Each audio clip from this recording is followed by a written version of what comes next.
evening, and welcome to this special evening celebrating the auspicious occasion of Mah Shivratri here at Inner Space Wembley.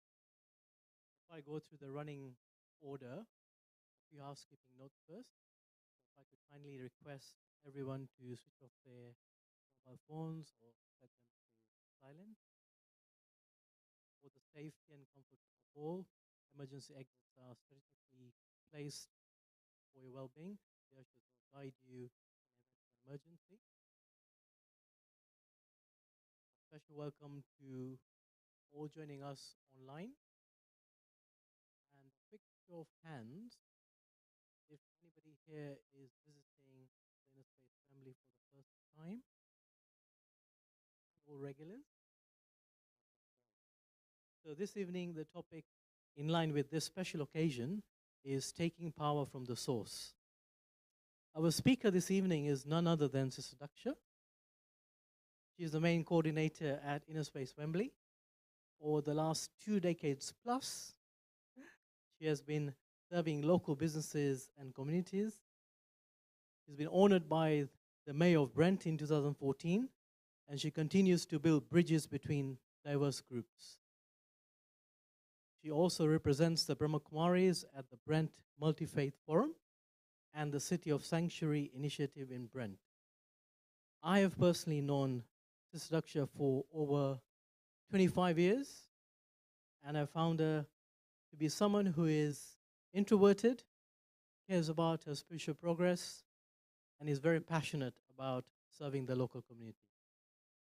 This evening we'll begin the program with a dance by Sister Rudrani, followed by the main event talk. A song by Sister Rudrani, followed by the main event talk by Sister Daxa. We'll also have some time for some questions after the talk. So without further ado, can I please invite Sister Rudrani to come and perform a song? Thank you.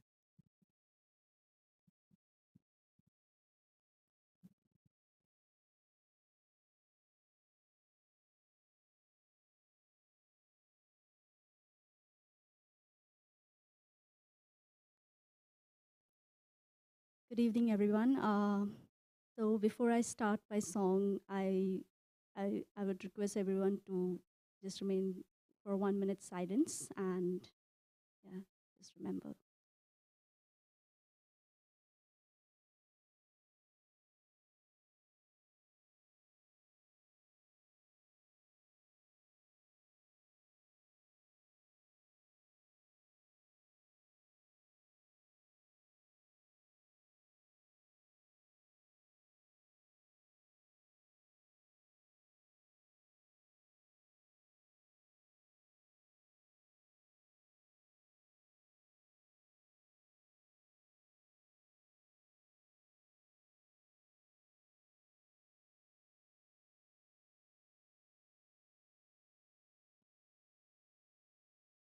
Now. मेरे परम पिता परमात्मा सदा शिव निराकार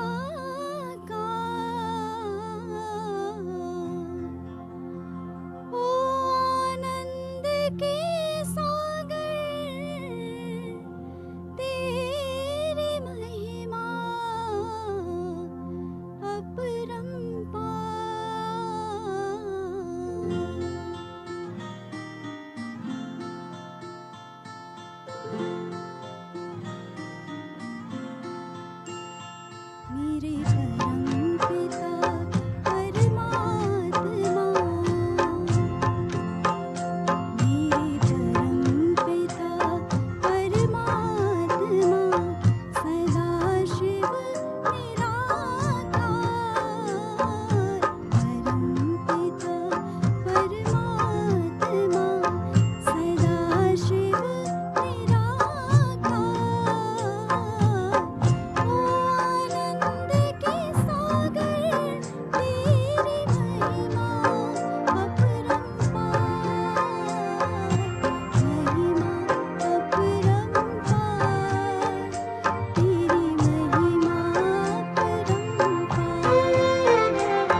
Wasn't that beautiful?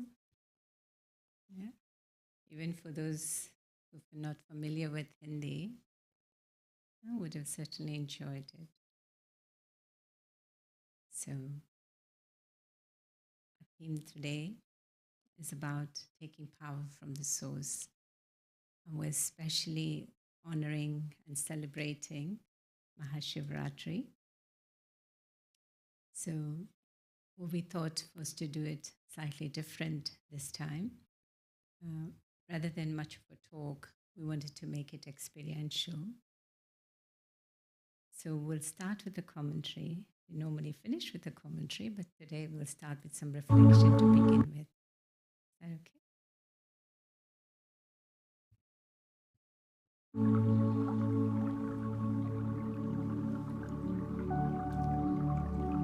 So I sit back relaxed,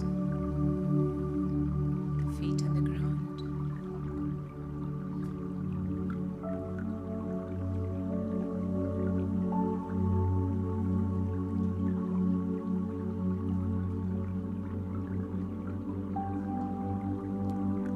Taking my thoughts within.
So, share a few things about what Shivratri means to us, often also known as Mahashivratri. Let's understand the word Shiva to begin with. What does the word Shiva mean? The word Shiva has many, many meanings, but I'd like to underline three meanings that we particularly focus at the meditation center. Shiva means the benevolent one, Shiva, the light, and Shiva, the seed. So the seed, light, and the benevolent one. So on one hand, Shiva is remembered as the benevolent one, but on the other hand also Shiva is remembered as the Mahakal, so the greatest death of all. So it's quite contradictory, isn't it? On one hand, you're bringing benefit, and on the other hand, there's remembrance as the Mahakal. So what is the spiritual meaning behind why Shiva is remembered as the Mahakal? And the word Maha is great and Kal is time or death. What we're seeing today, what we're surrounded by, is just absolute chaos. Even those who didn't believe that the world is coming to an end in some ways are now accepting it, right? There is that acceptance, but then there's also fear. It's a fear. We are quite unhappy in a way with the life that we're seeing and the things that are now happening. But then, are we ready to leave as well? It's a question to ask, right? So what does the word Mahakal really mean here? So Mahakal is that absolute purification. In the meditation also, we did, just like for those of you familiar with what's happening in India, in Bharat, was the Kumbh Mela, and then taking a dip in the Ganges, but for the purification. So here, actually, just through meditation, we want to do that purification. We don't need to necessarily engage in any element like water or fire or anything, but just through our thoughts and that connection with the divine, we're able to bring that purification. And so the word Mahakal is, yes, there is a sweet and gentle reminder that a time has come where the drama of life, the cycle of time, is coming to an end. But just like after the night, there is day, right? After day, there is night. Similarly, after the chaos, there is calm. So after Kali Yuga, as it's known, the Iron Age, there will be Golden Age. So that is the message. And interesting enough, this morning in our study class, also that was being underlined, that actually share with everyone this very beautiful message of happiness, that, okay, you can see the destruction ahead. You can see that there's so much chaos ahead. But after that, what is happening? There will be the golden era. But how does one get to there? I continue to do what I'm doing now, and I can suddenly be there. Like, many backgrounds, somebody dies, they say, well, they've gone to heavenly abode, or they've gone to Swarg, they've gone to heaven. Do we? It's just by dying, should we? No. It's about dying alive, as is known at the meditation center. What does that mean? Is that you continue doing whatever you're doing. You are in this body, but your awareness is different. Where you're seeing yourself as a child of God. And as a child of God, we have lots of rights. So everything that belongs to my parent is mine. As a child, you have rights. But equally, then we have responsibility. Now, for instance, even at the end of the cycle of time, the Iron Age, any person being born in a royal family, they have to follow a certain protocol. And if they can't follow a certain protocol, what do they have to do? They have to let go of their position. Not being called a prince or a princess, whatever it may be, or a queen or a king. So similarly, being a child of God, I have certain rights. I have many rights, but then I also have responsibility, isn't it? And the good news is that Mahakal, I love this word, and since we have been talking about Shivratri, we've had many festivals at our headquarters. There is lots of festivity as well, and we had a beautiful event last Sunday at our main center, and which in some ways is still continuing there. So, and this word Mahakal kept coming into my mind.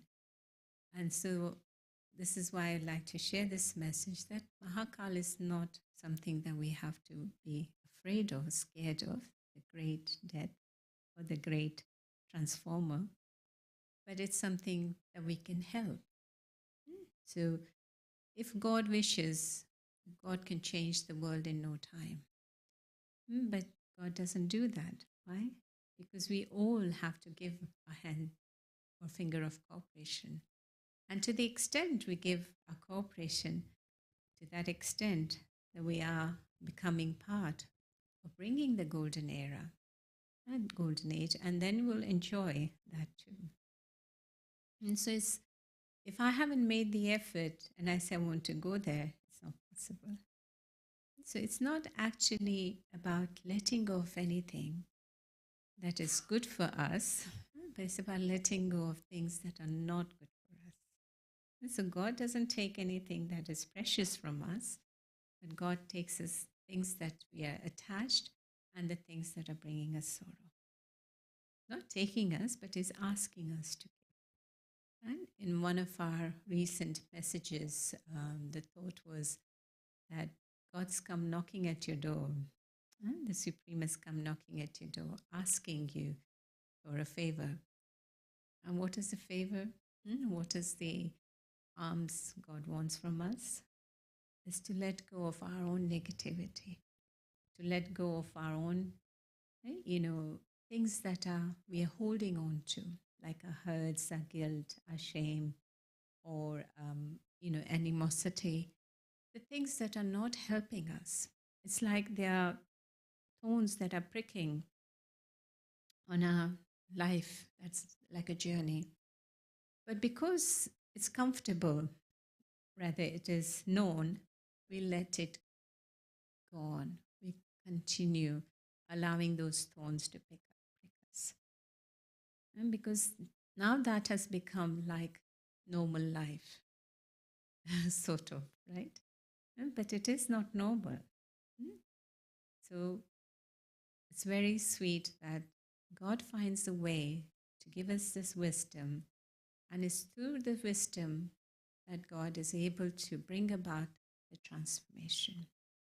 Often there's a question that when it comes to the divine, and I hope everybody sitting here and watching online has that love for divine, has that love for Supreme, Bhagwan, Allah, Buddha, different names that you may be remembering. Who do you think God is? God is the ocean of wisdom or the ocean of love? What would come first? Love, isn't it? Yeah? Who says love? Majority, and I'm sure probably those watching online also probably saying love.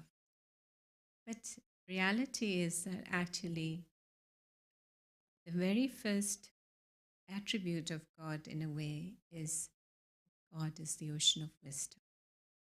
Because it's through wisdom, He's able to teach us what is love and what is attachment, what is affection and what is, being nasty, what is about being compassionate and kind as opposed to being mean. Wisdom, what path to choose, what karma to perform. And this is why that, yeah, me too, I would have preferred God to be just love, but I thoroughly enjoy this relationship of God being my teacher. So God as our parent, the Supreme as our parent, but also our teacher. And the third relationship with God is that God being my guide, the Guru. In Brahma Kumaris at our meditation center, we try and remember God with all relationship, as a friend, as a child, as a parent, as different things, sister, brother, different relationship. But amongst all relationships, these are three main relationships. Parent, or the father, especially remembered as father, and then the teacher and the guru. And I used to always wonder, what is the difference between the teacher and the guru? Yeah, it's quite similar, isn't it? The teacher also teaches and guru also teaches you. What is the difference? So the teacher teaches us how to lead our lives. Do this, don't do this.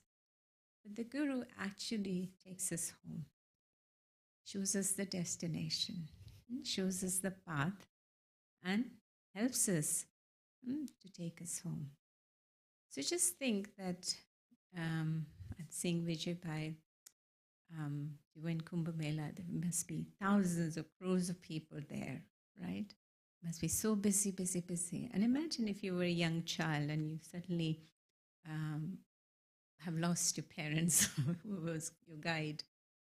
How would you feel, a very busy area, even like often on a station, certain station, you get lost as to who you were with because there's just so many people. So think this is the world here, and imagine and visualize that how we've actually been lost. And suddenly, somewhere, your guide, your parent comes and finds you, holds your hand. I'll just keep holding my hand and I'll take you across. You don't have to worry where to go and where not to go, right? So that is the job of the Guru. As long as we hold our hand with the Guru, we'll go across. This beautiful song, intellects unnecessarily. This is right and this is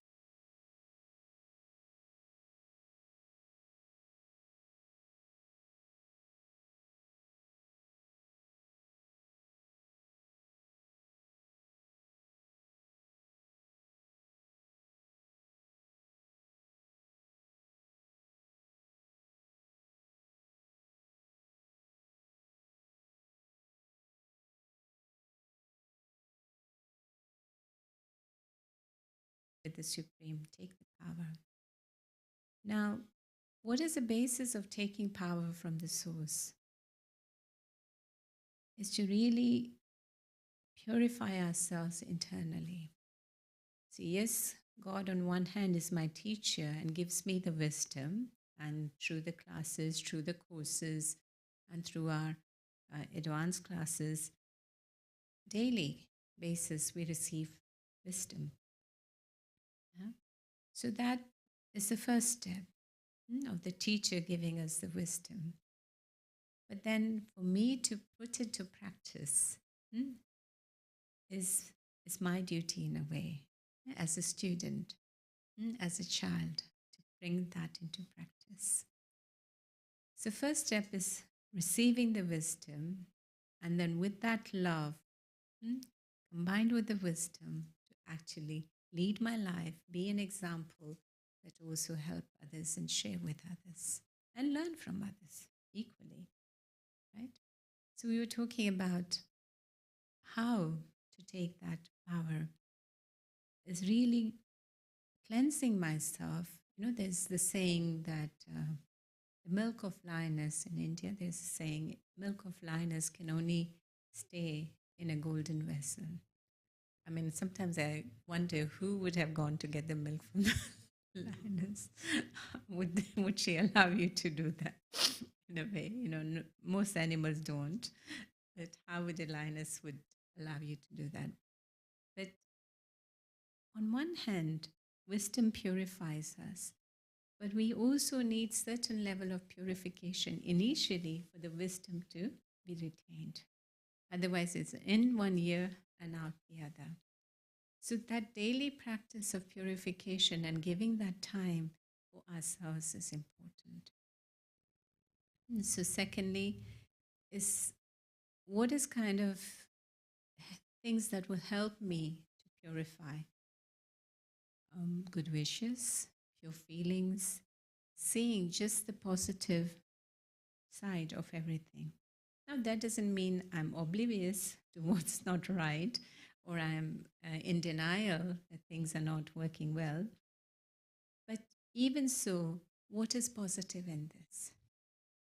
I, as mentioned, that often we work a little bit with refugees and homeless, and sometimes it's not so much them, but people who work with them. And just in the darkest situation and a darkest time for themselves, what I see is how there is really that joy and happiness. Somehow they manage. And that is what we need to remember. That yes, the reality is so, and such things are happening, but I choose still to be positive.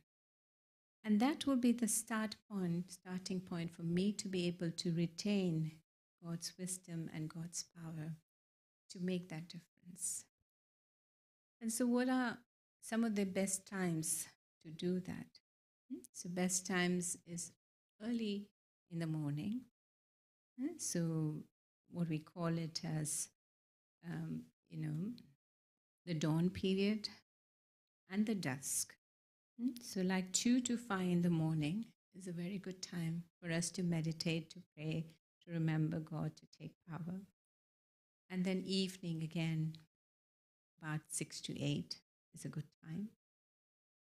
And then throughout the day, really what we do, as many of you are aware, and some of you who knew also may have heard, that we have a system called traffic control. So every hour on the hour, we pause.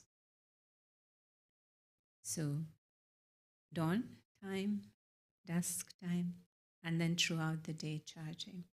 And as I was thinking about this, very simple and nice example that came up, just like we have some young children here, and go back to your own childhood, and especially if you had a good childhood with good parenting, etc. As a good child, what would you want to do? Even if you haven't had, visualize or think that you had, or if you had, what would happen? Is a child would ever so often come to the parent and saying, "Hello, I'm here," kind of thing. So following these traffic control systems and pausing, every hour is a bit like saying hello to the parents and think, "I'm still okay, and what are you doing? What food are you cooking for me? Or what are you making for me? What dress am I going to get?" So can we have that relationship with the divine too? Simple, isn't it? But so powerful. And so that connection is kept. So if for an hour, if I was kind of being misled by other things, I quickly bring back myself to the right track. So then I don't wander off so much. Sometimes we wander off for days and weeks and months and years. And at the end of our lifetime, when we can't do anything, we're on bedridden, we think, "I wish I had done this. I wish I had given more time to this." Like you ask people in their 80s and 90s, what were some of the things they would have changed had they were given another chance?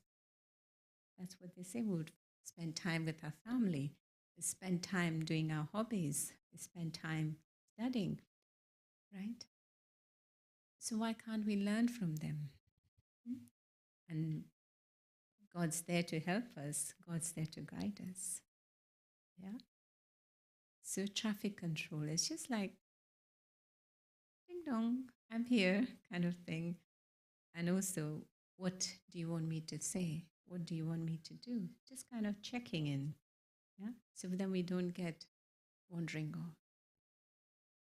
And then at night, just kind of giving a chart. This is how my day has gone. These are things I did good.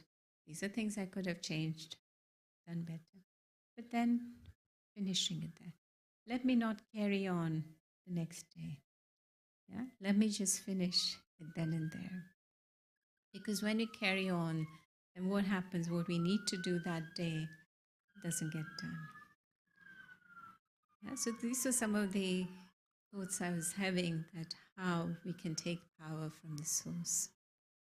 So morning meditation, evening meditation, night meditation. These are 3 times specially that we have to. Whether meditation or prayers, whatever it is that you're familiar with. And I would suggest that you haven't done a meditation course. We'll have some announcements, and we have a few coming up, one online, one in person. So you're welcome to join us and find out how more we can take power from God. Yeah, and that traffic control, keeping a check in between. But remember, the milk of lioness will stay in golden vessel. So how do I make sure my vessel stays golden? It's to just good wishes for everyone, not allowing any things that is not right to stay with me. Even if it comes, I let it go.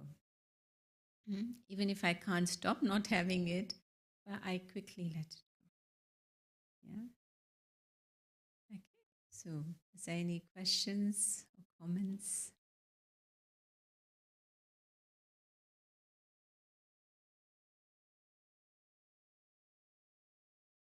Yes.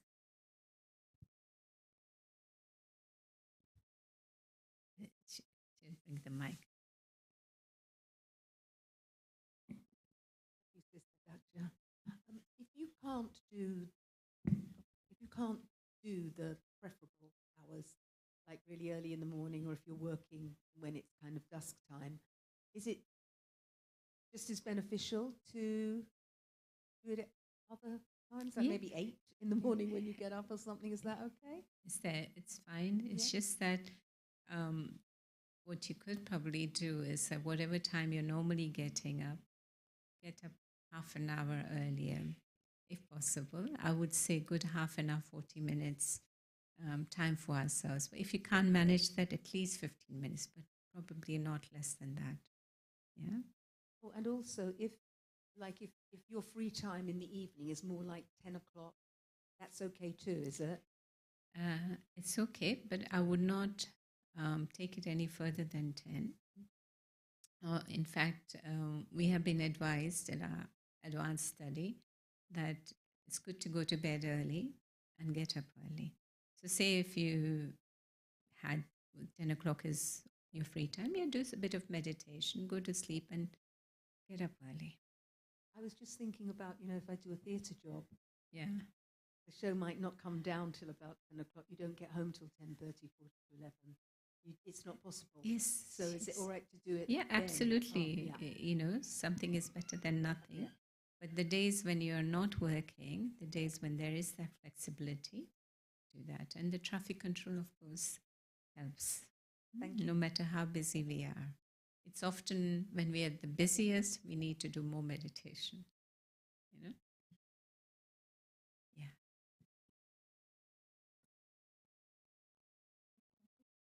I was thinking that let it go. If I let it go, 100%, when that person or suppose the thing comes front of you, and if they don't let it go, and you want to know compromise or, to love that person again, but they don't want it, then what can we do? Let me see if I can understand your question properly. That, okay, from your side, letting go doesn't mean that I stop interacting with people, but letting go means I don't hold on to any feelings of hurt or discomfort that I may have experienced. Because already it's happened to me, right? And by me remembering this, I am kind of subjecting myself to more and more of that. And if the other person is not able to forget or not allowing you to forget, the more you get detached from that incident or that situation, so through our body language, through our presence, through our even inner presence, inner thoughts, that person gets a message. And then they kind of start thinking that how foolish I am. That person has moved on and I'm still holding to petty things. So eventually they'll understand as well.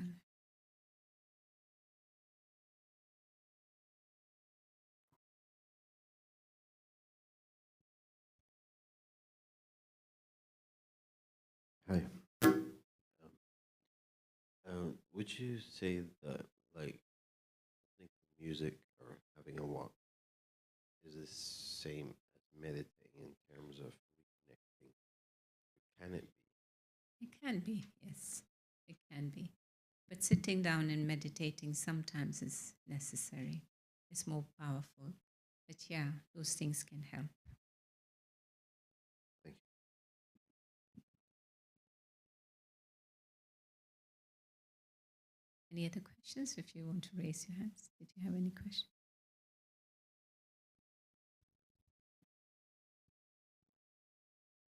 Thank you, Daxa.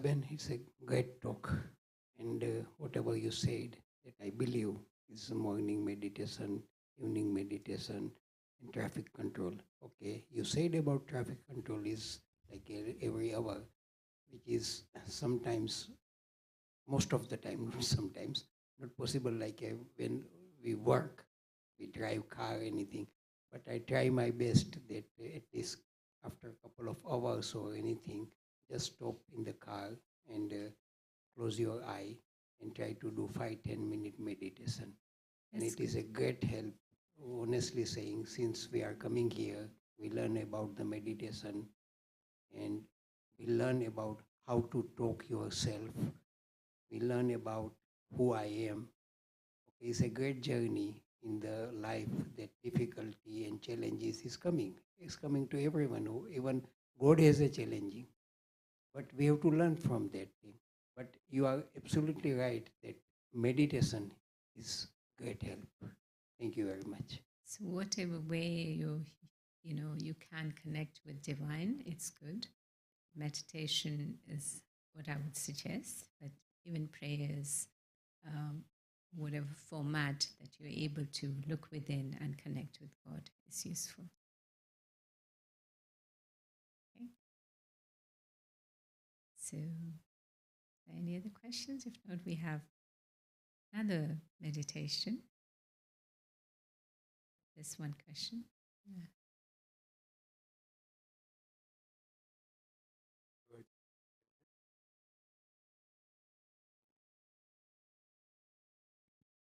Okay, so Sister Kanan is going to share the meditation. So I'll continue to sit here and we'll have another set of meditation.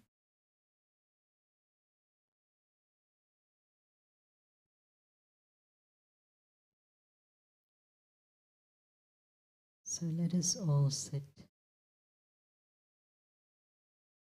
with our feet flat on the ground and allow the back to just gently be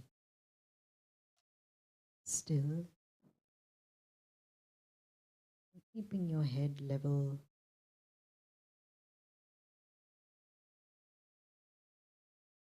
Keep your eyes open. And it may not be easy for some of you, but here at the Brahma Kumaris we inspire to experience the soul's peace whilst awake and alert. And so it's an invitation for you to allow your eyes to gently rest on the forehead in front of you.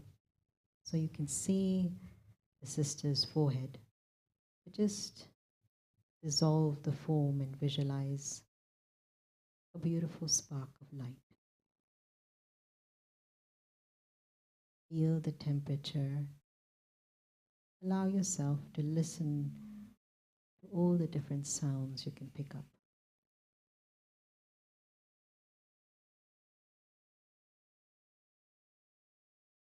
And now, in the spirit of Shivratri, let us use the occasion, the festival, the celebration of that spirit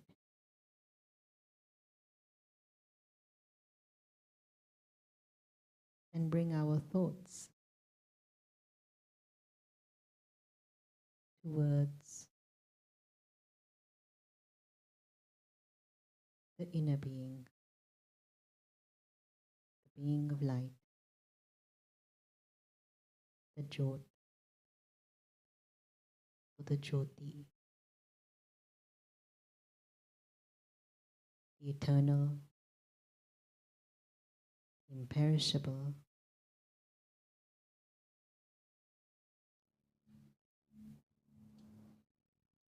the Atma.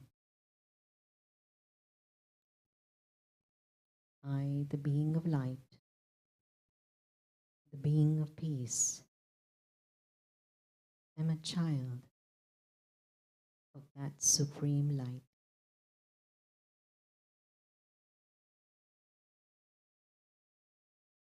Traveling beyond this space and time above this universe, take your attention beyond the physical domain, beyond the physical pull of the elements.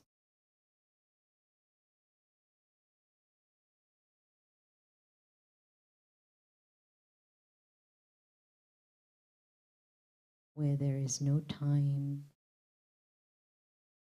no physical dimension, just the world of golden red light. Visualize that world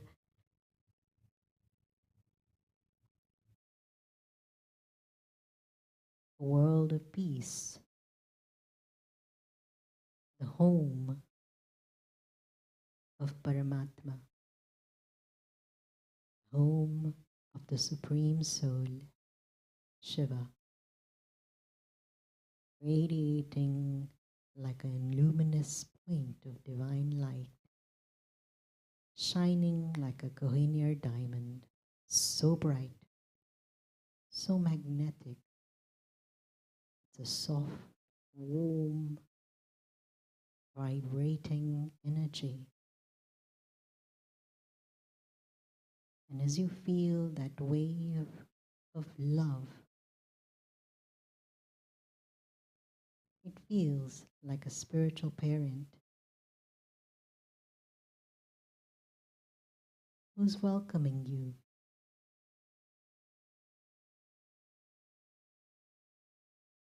who is the ocean of all good wishes, the ocean of all peace, love, truth, purity, power, bliss, and happiness. And in this concentration, feel that beautiful power melting all the sins within you. All your vices are being melted away. All fear, anxiety dissolves. Visualize yourself becoming clean and pure, like a golden vessel ready to release the original qualities that are already latent within me, the soul. And when I take my awareness and attention, bringing it back from this world to the universe, allow the Supreme Power's light to do the work. And you, the being, are the instrument to share this energy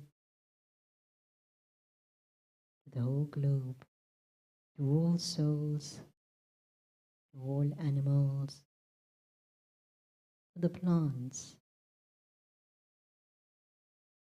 to the 5 elements, earth, fire, water, air, and wind.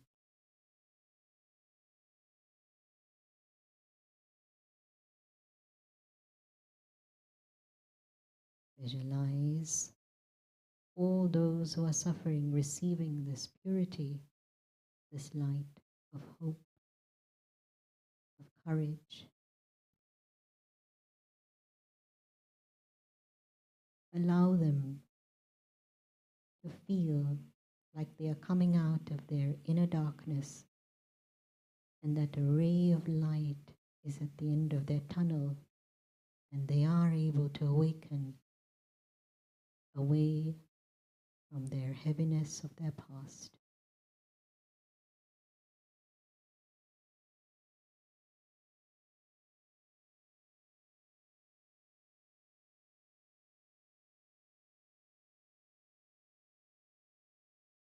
Now, sitting back here,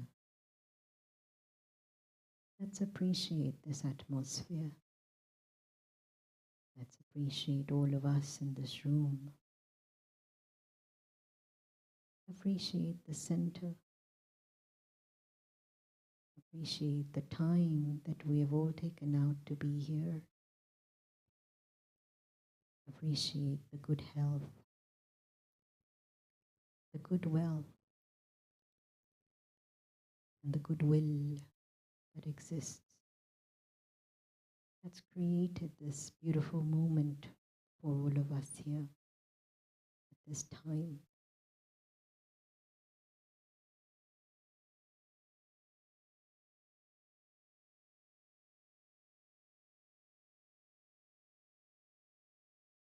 Om Shanti.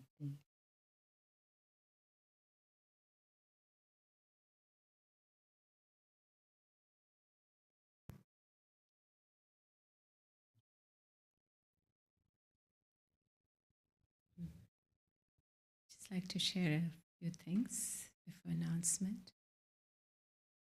As I mentioned earlier, that this time around we want to really make it very experiential.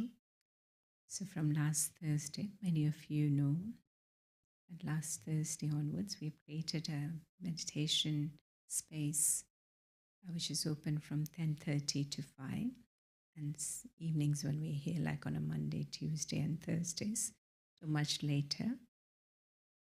You can come for however long you want.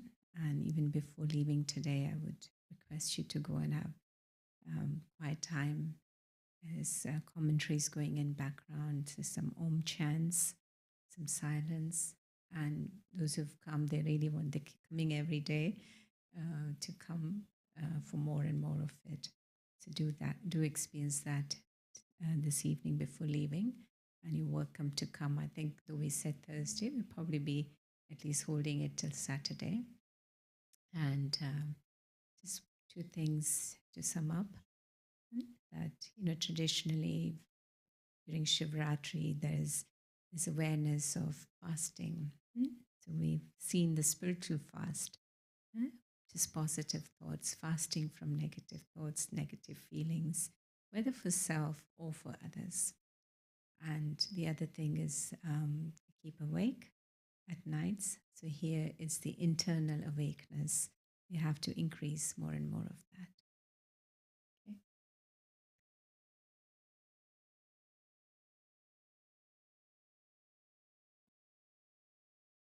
Everyone enjoy the program?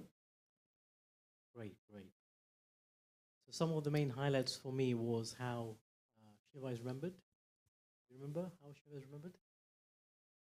The seed, the light, and very good. Everyone's been paying a lot of attention. And also, God does not take anything precious from us. So those are the two things I picked up earlier on in the program. Don't know if you're aware, but Sister Daksha actually leaves tomorrow for a month, so you won't really see her for another month. But I'd like to take this opportunity to thank Sister Daksha for taking the time out and making this program really great. I love the questions and answer sessions as well, very insightful. I'd like to also thank Sister Rudrani for her song. Beautiful voice. Very beautiful. Yes, Maybe sung next with time we lot can of have a love. dance as well. And not to forget, at the end we had a lovely commentary by Sister Kanan. We had two sets of commentaries this evening, which is quite rare, but really, really powerful. I also wanted to highlight some of the events that are taking place here in-house and online, as Sister Daksha just mentioned. So I'll just read some of these out to you so you're aware. So Sister Daksha has already mentioned about the room next door that you can take advantage during the week. It's open till, is it a few more days? Yeah, till Saturday. Till Saturday. So Sunday morning, there's a meditation online. That's every Sunday. That's 10 to 10:45 a.m. And everyone's kindly asked to register on the To get the website. Zoom link. Yeah. And it's different speaker every week. You know, you might get them maybe twice a year, not more than that, and different themes. So it's getting quite popular. I think this is quite a new initiative, isn't it? The Sunday morning. It's been, I think, a few months. Yeah. I mean, maybe about a year. I'm not sure exactly. And then you have the Raj Yoga meditation course, which the doctor was talking about. That's in-house, once a week. That happens, so Saturday, the 1st of March, which is the next one.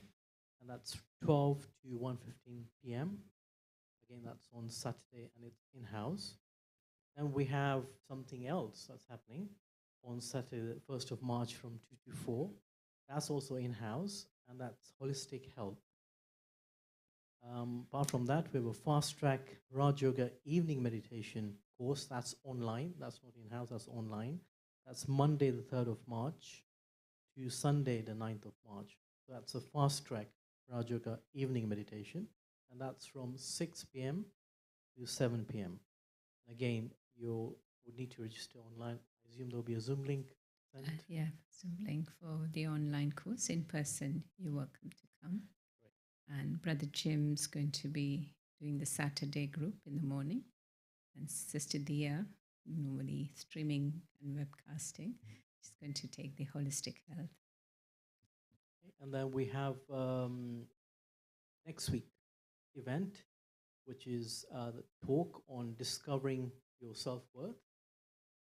And there's also another program that happens, which is quite popular with the Brahma Kumaris, and that's overcoming anger. That's again in-house. It's twice a day. That's Wednesday the 19th and Thursday the 20th of March. And that's from 5:30 to 7 p.m. I've been holding a book for a while, so our shop is open for a few minutes. And one of the books that's highly recommended is a book by Daddy Janki called Companion of God. Very much in line with the event of Maha And these are Shivratri. extracts of discourses she's given. How can you make God your companion? So I guess you're aware that any event like Maha Shivratri would not be complete without having a blessing card in a sweet. So please read the ingredients if you have any allergies. And lastly, I'd like to thank all our viewers who have joined us online and to all of you for coming.